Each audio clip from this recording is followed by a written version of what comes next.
itu madrasah? Apa yang terbayang saat disebut kata madrasah? Sebagian orang punya kesan bahwa madrasah identik dengan bangunan kumuh, anak-anak lusuh, hanya belajar agama, tidak bisa sekolah lanjut, atau generasi Islam yang kaku dan radikal. Lulusan madrasah identik jadi ustadz, guru ngaji, atau pegawai rendahan. Orang tua yang mengharapkan anaknya jadi dokter, insinyur, atau bekerja di perusahaan multinasional biasanya tak akan menyekolahkan anaknya ke madrasah. Madrasah juga sering dianggap jadi pembuangan anak tak berprestasi karena anak berprestasi masuk sekolah-sekolah umum favorit. Betulkah demikian? Marilah kita lihat fakta-fakta yang akan mengubah pandangan Anda tentang madrasah. Jauh sebelum ada pendidikan formal, madrasah sudah jadi model pendidikan yang dijalankan berabad-abad.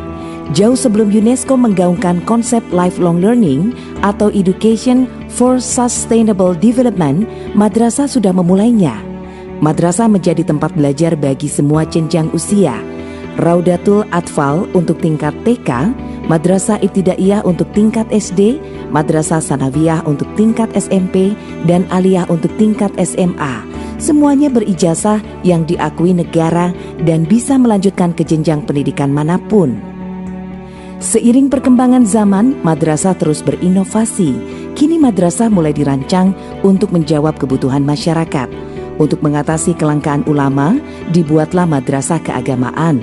Untuk mencetak ahli sains, dibuatlah madrasah insan cendekia. Dan untuk menjawab tantangan dunia industri, usaha, dan perbankan, dibuatlah madrasah vokasional. Singkatnya, madrasah adalah sekolah formal dengan berbagai keistimewaan.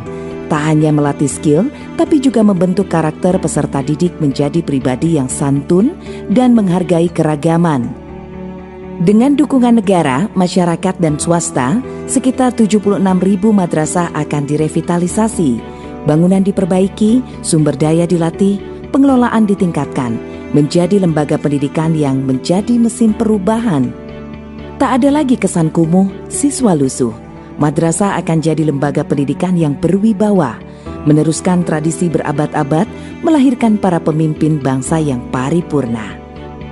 Jika yang Anda cari adalah pendidikan yang mengakar pada sejarah bangsa, jika yang Anda cari sekolah yang bukan hanya belajar ilmu, tapi juga akhlak.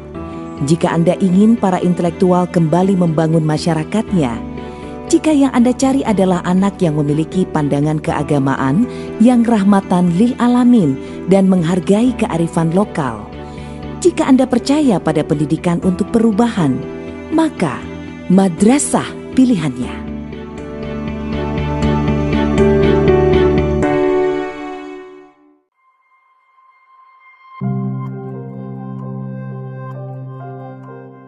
Tidak sedikit dari kita bertanya, mengapa Kementerian Agama hadir menjadi salah satu kementerian yang mengelola pendidikan di Indonesia? Mengapa muncul madrasah sebagai lembaga pendidikan Islam yang kian berkembang pesat? Ada sejarah panjang di balik hadirnya Kementerian Agama di Indonesia. Realitas politik menjelang dan masa awal kemerdekaan menunjukkan bahwa pembentukan Kementerian Agama memerlukan perjuangan yang tidak mudah.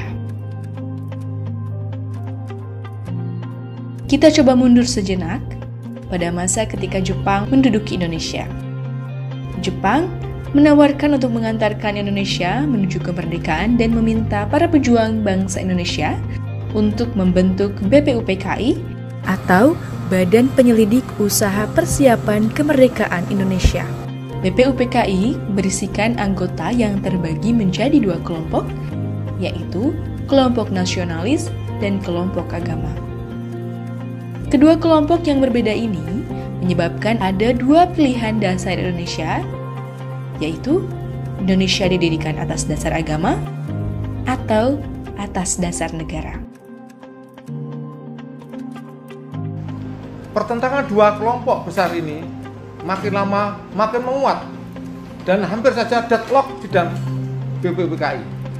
Akhirnya bertemulah kesepakatan antara kelompok agama dan kelompok nasionalis, yaitu Indonesia berdasarkan Pancasila dengan rumusan Piagam Jakarta yang diputuskan pada tanggal 22 Juni 1945.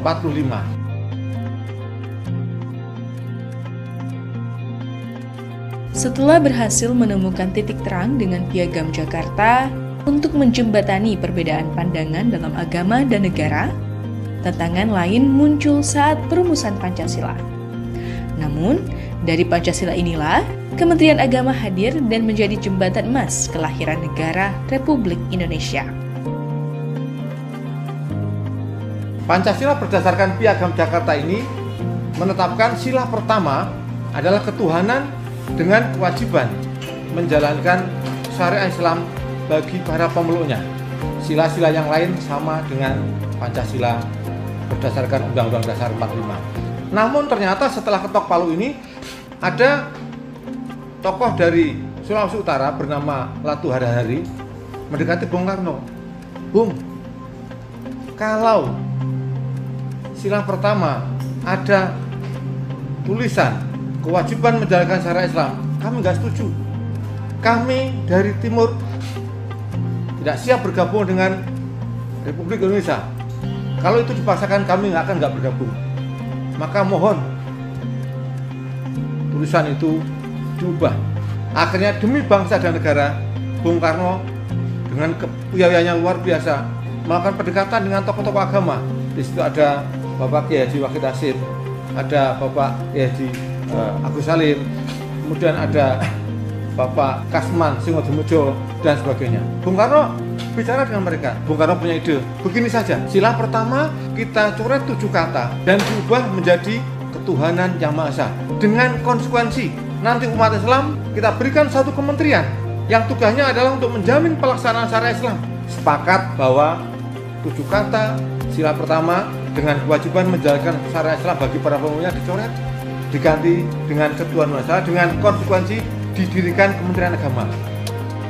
Lalu, mengapa Kementerian Agama juga mengelola pendidikan? Sejarah awal Kementerian Agama pada saat itu memiliki 4 fungsi utama, yaitu pendidikan Islam, pernikahan, peradilan, dan haji. Dari situ, pendidikan Islam terbagi menjadi pendidikan madrasah dan perguruan tinggi keagamaan Islam yang berkembang hingga saat ini. Pendidikan Islam inilah cikal bakal yang melahirkan Kementerian Agama. Maka berdasarkan para perjuangan pendiri bangsa, dan ini benar-benar sebuah sejarah yang luar biasa, karena Kementerian Agama ini kesepakatan para pendiri bangsa melahirkan Republik Indonesia. Sekali lagi, Kementerian Agama lahir menjadi jembatan emas untuk melahirkan negara kesatuan Republik Indonesia. Maka bagi pejuang-pejuang madrasah, warga madrasah perlu memahami ini, dan kita nggak mungkin mengkhianati para pendiri bangsa yang telah mendirikan negara Republik Indonesia penuh dengan perjuangan yang luar biasa.